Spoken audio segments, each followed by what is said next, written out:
Yo, we finally made it to multithreading in Java. Multithreading enables a program to run multiple threads concurrently at the same time. As we've talked about in the previous lesson, a thread is a set of instructions and they run independently from other threads. Multithreading is useful for background tasks or other time-consuming operations. In the prior lesson, we've learned that there's two ways to create threads. We can either extend the thread class or implement the runnable interface. The second option is better in most cases, because we're not limited by single inheritance. Here's how we can get started multithreading. We're going to create a new class, File, New, Java class. We'll call this class MyRunnable. MyRunnable will implement the runnable interface. If we're implementing an interface, it's kind of like we're signing a contract. We have to override any required methods.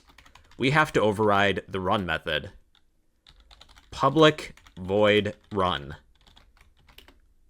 Whatever's within the run method, this is the code that's going to perform when this thread is up and running.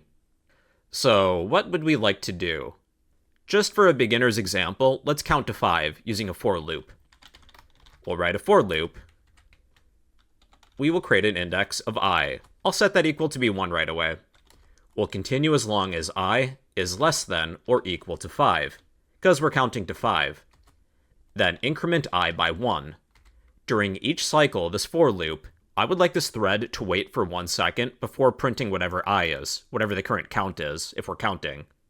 We will access the thread class, call the sleep method. Pass in 1000 milliseconds to sleep for a second. We will need to surround this method with try and catch blocks. We'll catch any interrupted exceptions. But let's output the following. We'll say thread was interrupted. After our thread sleeps for 1 second, let's display the current count. I'll just say I, just to keep it simple. Let's go back to our main Java file. We'll need to create a runnable object. MyRunnable. Let's say MyRunnable equals new MyRunnable. We have to pass in this runnable object to a thread object. Let's say thread equals new thread. We will pass in our runnable object. To get this thread to start, we have to call the start method of our thread, thread.startMethod. And this should work. We'll test it. 1, 2, 3, 4, 5. And then we exit the program. Another shortcut you can do too, instead of creating a named runnable object, we can pass in an anonymous runnable object to the thread constructor. So let's copy this section, delete this line of code, and then pass in a new runnable object. This will work too. And it's a lot more concise.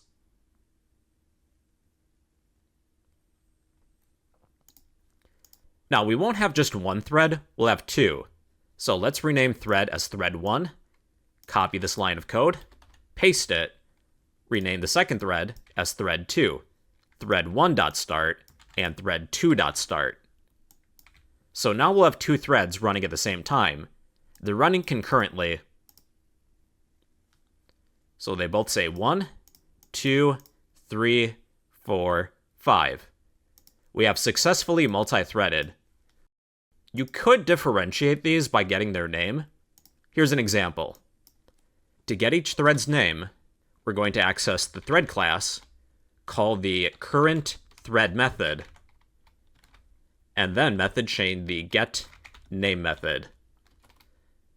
Then I'll add a space plus our counter of I, just so we can see each thread by its name, and what it's counting exactly. Okay, let's try this again. We have thread 1 and thread 0. Now they won't always be in the same order. They're running independently. Thread 0, that's our thread 1. Java's thread 1 is our thread 2. Okay, here's an exercise. We're going to have thread 1 say ping, and thread 2 say pong, like we're playing a game of ping pong. We'll modify the MyRunnable class. We'll need some text, a text variable. we'll say private final, we don't want it to change, string text. Then we'll need a constructor to assign it. MyRunnable will have one parameter, a string of text. We will assign this.text equals the text we receive. Instead of printing our counter, we'll print our text. Alright, and that's all we need. Going back to our main Java file, we have to pass in some text when we construct a runnable object. For the first thread, we'll say ping. For the second thread, we'll say PONG. So here's what we have currently. PONG ping. And then we exit the program. Before we start the threads, let's say game start. There's one more thing I want to show you. Game start. After we start the threads, let's try and say game over. Game over. Here's what happens. Game start, game over. And our two threads are still running. Then we finish. So the problem here is that in our main thread, it doesn't wait for thread 1 and thread 2 to finish. Our main thread ends immediately.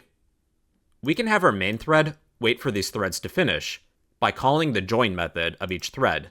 Our main thread will wait for these two threads to finish. After these two threads start, we'll use each join method. Thread1.join and thread2.join. And we do have to surround these with try and catch blocks.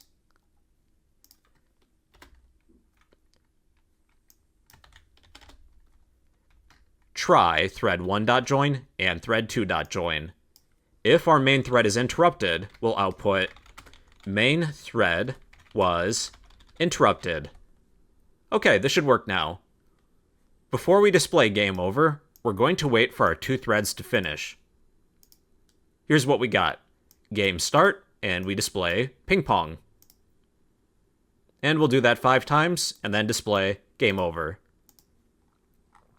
Alright everybody, that is an introduction to multithreading. It enables a program to run multiple threads concurrently. A thread is a set of instructions that run independently.